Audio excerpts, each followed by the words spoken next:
Bueno, mi nombre es Andrés Felipe Pérez, soy médico neurólogo y el tema que vamos a tratar ahora es cefaleas en la emergencia. Bien, primero que todo, como generalidades, saber que la migraña es la cefalea más diagnosticada en el servicio de urgencias, tanto como las cefaleas primarias como las cefaleas secundarias, ¿sí? Ya que la migraña generalmente se acompaña de otros síntomas como por ejemplo náusea, vómito, fotofobia, es muy importante utilizar otro tipo de tratamientos además del manejo analgésico para que podamos hacer un manejo integral del dolor, ¿sí? Siempre que estamos con un paciente que se enfrenta en la guardia con una cefalea, tenemos que indagar muy bien sobre el consumo de medicación, ¿sí? Sobre todo para evaluar si existe el riesgo de una cefalea por abuso de medicación o si el paciente consume algún medicamento que tengamos que evitar el uso de ciertos analgésicos o fármacos en el momento del tratamiento. Sabemos que la migraña es la cefalea más frecuente en el servicio de urgencias, pero tenemos que recordar que no todo es migraña y sobre todo en la guardia o en la emergencia tenemos que estar muy atentos a la cefalea secundaria. Más adelante vamos a ver cuáles son los síntomas o los signos que nos van a ayudar a determinar eso, ¿sí? Nunca podemos ver la respuesta al tratamiento como una prueba diagnóstica de migraña. A veces hay algunas cefaleas secundarias que pueden mejorar parcialmente o totalmente al tratamiento analgésico, ¿sí? Y siempre tenemos que mirar las comorbilidades de los pacientes, sobre todo si un paciente que tiene algún factor de riesgo especial para pensar en alguna cefalea secundaria o un paciente que tiene cierta enfermedad en la cual no podemos usar algunos fármacos. Lo más importante para el diagnóstico y el manejo de las cefaleas es realizar una adecuada historia clínica, ¿sí? La anamnesis es lo más importante porque la mayoría de las veces lo único que necesitamos para hacer el diagnóstico de una cefalea, ya sea primaria o secundaria, es el interrogatorio del paciente y lo que nos pueda el paciente aportar en la historia clínica. También es muy importante realizar un buen examen físico completo, inicialmente un examen físico general, sobre todo para buscar causas secundarias, y por último un buen examen neurológico para determinar si existe algún déficit o algún signo de foco que nos indique que podemos estar ante una cefalea secundaria. Entonces, cuando vamos a evaluar paciente con cefalea, en cuanto a la amnesia y la historia clínica, siempre debemos indagar el tiempo de evolución del dolor, ¿sí? La localización, el tipo de dolor, con qué frecuencia se presenta el dolor, cuánto tiempo dura, si es leve, moderado, severo, si se acompaña de algún síntoma y si existe algún factor que lo agrava o que atenúa el dolor. Siempre es muy importante, y sobre todo hoy en día toma un papel muy importante, el uso y abuso de analgésicos en el manejo de la cefalea. Entonces siempre tenemos que indagar ante la posibilidad de que exista una cefalea por abuso de medicación. También debemos preguntar por algunos fármacos, ¿sí? Que pueden producir cefaleas, como por ejemplo bloqueantes de calcio, sildenafil, algunos nitritos, o el uso de anticoagulantes pensando en la posibilidad de una cefalea secundaria o de no poder utilizar algún otro fármaco, ¿sí? Entonces todo esto nos ayuda a poder hacer el diagnóstico de una cefalea, sea primaria o secundaria, así seguir el esquema que tenemos que tomar en el momento de la evaluación. Entonces, solamente para mencionar por ahí las cosas más importantes al momento de hacer el diagnóstico de las cefaleas primarias, las más importantes, la migraña con aura y la migraña sin aura. En caso de la migraña, lo más importante es el tipo de dolor, es un dolor que es unilateral, pulsátil, que generalmente es de moderado a severo y que generalmente empeora o se condiciona por la actividad física, ¿sí? Y siempre, o en la mayoría de los casos, está acompañado de náusea, vómito, fotofobia o sonofobia, ¿sí? Y es muy importante también la duración porque generalmente este tipo de cefaleas tienen un tiempo de duración entre 4 y 72 horas. Luego, la migraña con aura, más o menos las mismas características clínicas, solo que se debe acompañar por lo menos de uno o más síntomas de aura, que son síntomas neurológicos generales. Pueden ser visuales, pueden ser sensitivos, pueden ser del lenguaje, pueden ser motores, troncoencefálicos, como por ejemplo en el caso de la migraña vestibular, o pueden ser retinianos, ¿sí? Y estos síntomas o signos acompañados de aura generalmente tienen que durar más de 5 minutos y generalmente no duran más de 6 minutos, ¿sí? Entonces, eso es importante indagarlo al momento de la historia clínica. En cuanto a la cefalea primaria, por ahí podemos tener también la guardia, que no es tan frecuente. La cefalea tensional es una cefalea un poco que dura a veces de 30 minutos hasta 7 días. Es un poco más leve a moderado el dolor. Generalmente es un dolor bilateral, ¿sí? Y más de características opresivas y que no cambia mucho con la actividad física el dolor, ¿sí? A veces, no siempre, y si lo tienes muy leve, generalmente puede acompañarse de náusea, vómito y en ocasiones de sonofobia o de fotofobia, ¿sí? Pero generalmente son síntomas muy leves los que se acompañan al dolor.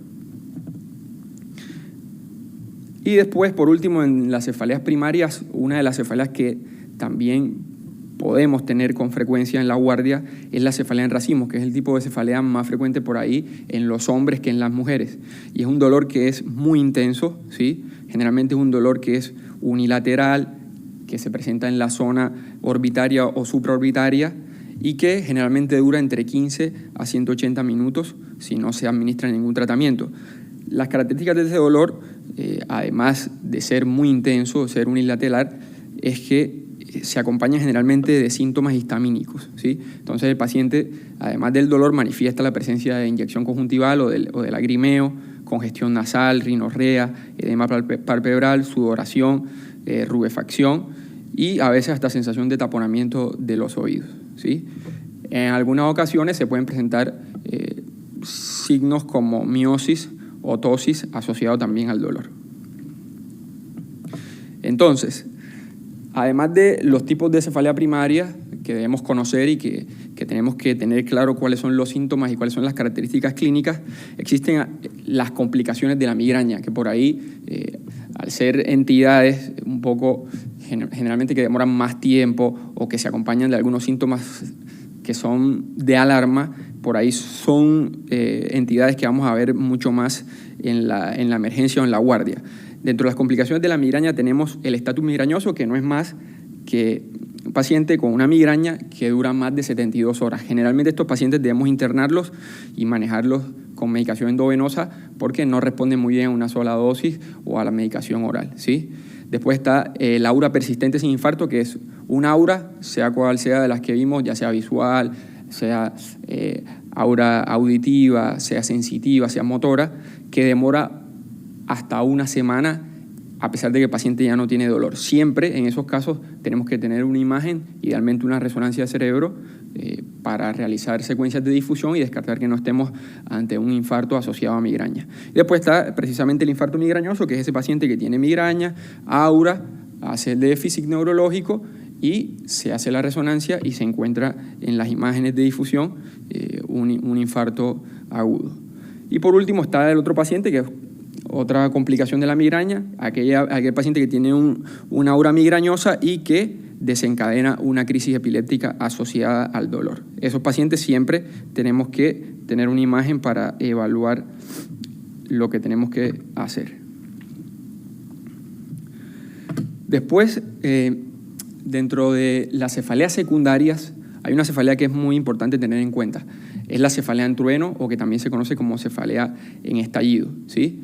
Es esa cefalea de gran intensidad que es súbita, inesperada y que alcanza una intensidad máxima en segundos, ¿sí? Hay que tener en cuenta que hay una cefalea en trueno que se llama la cefalea centinela, que es aquella que tiene las iguales características, pero que se hace una imagen, se hace un estudio de neuroimágenes y no se encuentra ninguna hemorragia o ninguna complicación asociada al dolor.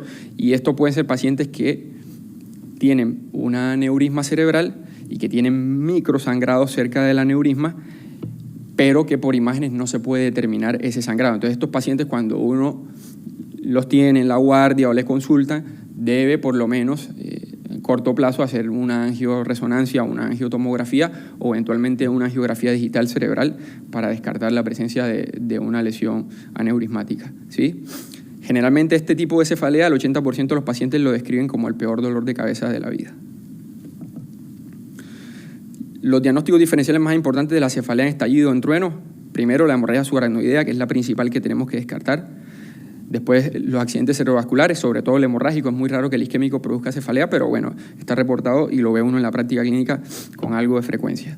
Después la apoplejía, sangrado hipoficiario, algunas malformaciones como el Chiari tipo 1, la disección carotidia, la trombosis venosa central y algunas otras entidades menos frecuentes como por ejemplo el quiste coloideo del tercer ventrículo o la cefalea asociada a actividad sexual, que es una cefalea primaria en la cual se produce un dolor muy intenso antes o después del orgasmo y el paciente consulta con mucho temor por las características del dolor. Generalmente no se encuentra ninguna lesión asociada en las imágenes. En cuanto a la hemorragia subaracnoidea, además de la cefalea, generalmente se acompaña de algún otro síntoma o algún déficit neurológico. Generalmente, además de la cefalea en estallido en trueno, está asociada a náuseas, vómitos, mareos, a veces puede producir síncope, diplopía, fotofobia o a veces hasta algunos movimientos anormales. Y al examen neurológico podemos encontrar signos meningios, rigidez nucal o a veces hasta compromiso de pares oculomotores o algunas anomalías en el campo visual, y si hacemos un fondo de ojo podemos encontrar hemorragias subhialoideas. Generalmente la hemorragia subaracnoidea espontánea, el 80% son por ruptura aneurismática, un 10% por ruptura de malformación arteriovenosa y un 10% de causa no determinada. Y entonces, lo que les decía, para descartar una cefalea secundaria o para sospecharla, siempre debemos tener en cuenta los signos de alarma o las banderas rojas. ¿Cuáles son? Es esa cefalea de comienzo súbito, centinela o en trueno, ¿sí? Pacientes que tienen una cefalea crónica y que tienen cambios importantes en las características del dolor. Una cefalea de frecuencia o intensidad demasiado creciente y que sea de forma nueva o reciente. Una cefalea que despierta al paciente. Una cefalea nueva en pacientes mayores de 50 años, eso hay que tenerlo en cuenta como un signo de alarma. Digamos, una cefalea que se presenta con las maniobras de Valsalva o con el esfuerzo físico, los cambios posturales, también es una cefalea que hay que tener mucha atención y hay que descartar causas secundarias. Por supuesto, una cefalea en pacientes con HIV o con cáncer, siempre debemos descartar compromiso orgánico. Y cuando tenemos una cefalea y además tenemos alguna manifestación clínica o algún déficit neurológico, como por ejemplo fiebre, algún signo meningio, algún signo focal o estados de confusión o alguna crisis asociada al dolor. Y también hay que tener en cuenta cefaleas asociadas a trauma, descartar que no haya un hematoma, alguna complicación asociada y, por supuesto, la misma cefalea en trueno o estallido, la que el paciente la refiera como la peor de su vida, también hay que prestar atención y tenerla en cuenta como un signo de alarma. Cuando ya tenemos el paciente en la guardia, tenemos signos de alarma o tenemos alguna bandera roja y vamos a hacer una neuroimagen, generalmente es mucho más fácil acceder a una tomografía y en realidad es el primer examen que se debe realizar ante un paciente con una cefalea en el servicio de emergencias con un signo de alarma o con una bandera roja, ¿sí? ¿Por qué? Porque la tomografía es muy sensible para detectar sangre en las primeras horas. Tiene una sensibilidad casi del 100% en las primeras 12 horas, va bajando luego un 93% en las 24 horas y llega a ser hasta un 50% dentro de los 7 días siguientes de que se produce el sangrado, ¿sí? Entonces, siempre el primer estudio de imágenes que debemos realizar es una tomografía simple de cerebro. Luego, en algunos casos en donde no nos alcanza por ahí la tomografía o por los hallazgos clínicos o lo que hemos podido obtener por medio del interrogatorio, sospechamos alguna otra cosa importante, bueno, pasamos a hacer una resonancia magnética de cerebro, ¿sí?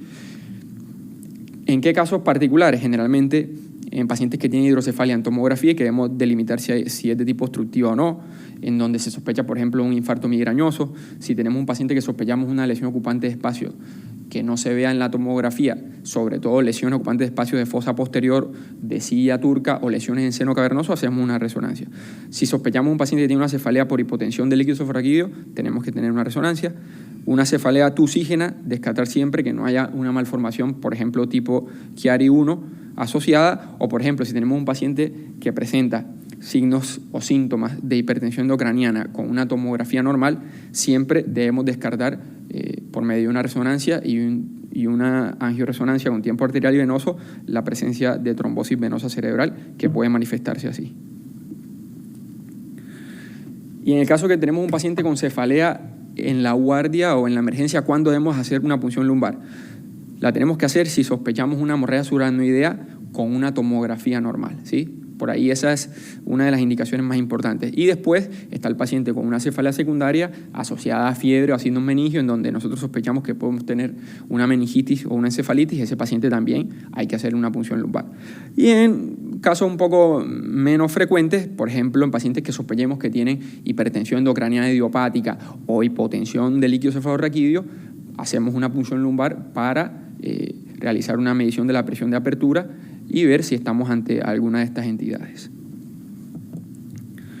En cuanto a la punción lumbar en hemorragia subaracnoidea, puede ser normal las primeras 12 horas. Hay que tener en cuenta siempre tener la imagen, estar seguro de que no hay ninguna lesión estructural asociada para evitar complicaciones, y podemos evaluar la presencia de xantocromía, que puede observarse hasta 2 semanas después del sangrado, y generalmente uno va sacando, hace la prueba de 3 tubos y va permaneciendo el color rojizo del líquido a pesar de que vamos sacando muestras en distintos tiempos.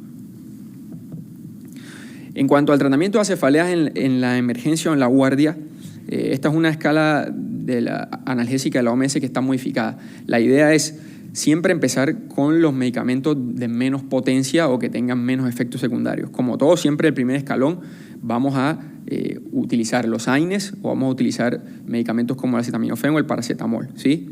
Luego, en el segundo escalón tenemos los tritanes, que son medicamentos que actúan directamente en la fisiopatología de cefaleas primarias como la migraña o la cefalea en racimos.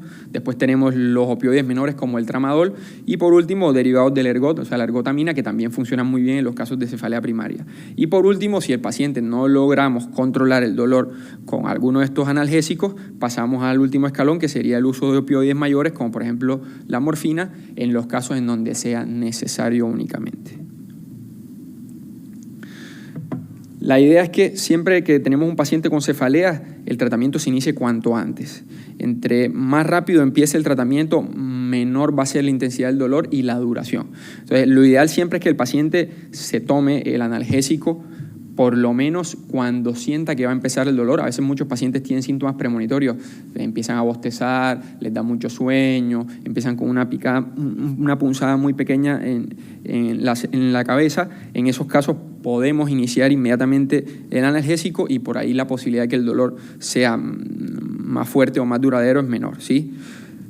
Idealmente uno siempre trata de que, por ejemplo, medicamentos como triptán o ergotamina los utilicemos después del aura, porque a veces pueden estar asociados con complicaciones, lo que tiene que ver con la fisiopatología de la migraña, ¿sí? En cuanto al tratamiento específico, el tratamiento de la migraña o de la cefalea tensional es más o menos el mismo. Veíamos la escala modificada, empezamos con paracetamol, AINES. Si con eso no es suficiente, pasamos a usar alguno de los tritanes, que acá, digamos, en Argentina tenemos el sumatriptán, el naratriptán. Podemos utilizar también ergotamina, los derivados del ergot. Por ejemplo, la cafeína puede ayudar. La cafeína anda muy bien en los casos de hipotensión del líquido cefalorraquídeo o de cefalea pospunción. Y siempre nosotros recomendamos utilizar al mismo tiempo del AINE, utilizar metoclopramida, porque tiene un efecto que potencia el analgésico y además de mejorar síntomas asociados como la náusea y el vómito, también tiene un efecto analgésico de por sí solo la metoclopramida en el caso de las cefaleas primarias. En cuanto a la cefalea en racimos, que es bastante intensa, generalmente esta cefalea responde muy bien al oxígeno en alto flujo, generalmente una máscara, 10-15 litros. El paciente después de unos minutos de estar con el tratamiento anda bastante bien. Se pueden utilizar AINES, pero generalmente los que más se utilizan es la indometacina. Se pueden utilizar corticoides, se puede administrar una dosis única en la guardia o se puede hacer un esquema con tapering ambulatorio o vía oral y también ha demostrado tener buen resultado. Y por último, podemos utilizar en la guardia también triptanes, como por ejemplo el sumatriptán de forma subcutánea. Aplicamos una dosis de 6 miligramos y anda muy bien en este tipo de cefaleas también. Siempre, como les decía, hay que indagar por el uso y abuso de analgésicos en la cefalea, ¿sí? El tratamiento de la cefalea por abuso es un poco más complejo y muchas veces tenemos que hacerlo en el paciente internado porque además de dar una medicación analgésica tenemos que deshabituar al paciente de ese analgésico o esa medicación de la cual estaba usando. Si el paciente tomaba tritanes, por lo menos tienes que estar libre 4 días sin tomar un tritán para ver una mejoría. Si tomaba ergotamina, por lo menos 7 días, y si tomaba algún AINE, por lo menos 10 días debe estar deshabituado el paciente para ver una mejoría. Además de hacer eso, tenemos que dar una buena hidratación, utilizar corticoides, se usan además asociados metoclopramida o domperidona, se puede usar o paracetamol o naproxeno dependiendo de cuál era el medicamento que tenía uso.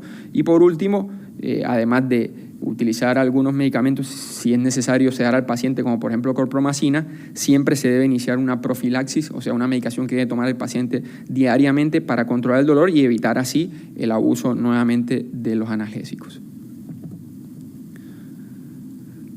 Y el tratamiento del estatus migrañoso, además de lo que habíamos comentado, lo más importante es la hidratación. Generalmente hay que internar al paciente para poder controlar y dar medicación endovenosa. Se usan AINES, corticoides, se usa clorpromacina si el paciente tiene muchas náuseas o si a pesar de los tratamientos de primera línea no hay mejoría, y muchas veces se puede asociar también, como les decía, a metoclopramida, ya que tiene un efecto analgésico en este tipo de dolor.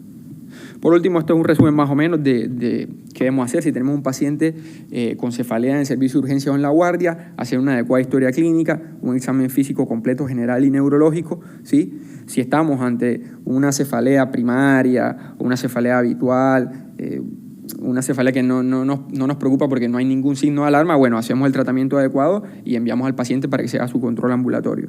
Pero si estamos ante una cefalea en donde hay algo de alteración al examen neurológico, o el paciente tuvo fiebre o tiene algún signo meningio asociado, bueno, vamos a hacer una imagen. Si hay algún signo de alarma, hacemos inicialmente una tomografía. Si es necesario, hacemos una punción lumbar, y en el caso de encontremos una rasura aranoidea, se tiene que hacer el tratamiento que corresponde para esa cefalea secundaria a su causa, ¿sí? Y si estamos ante una probable meningitis o encefalitis, hacemos el tratamiento antibiótico y de esta forma controlamos la causa que está produciendo esa cefalea secundaria.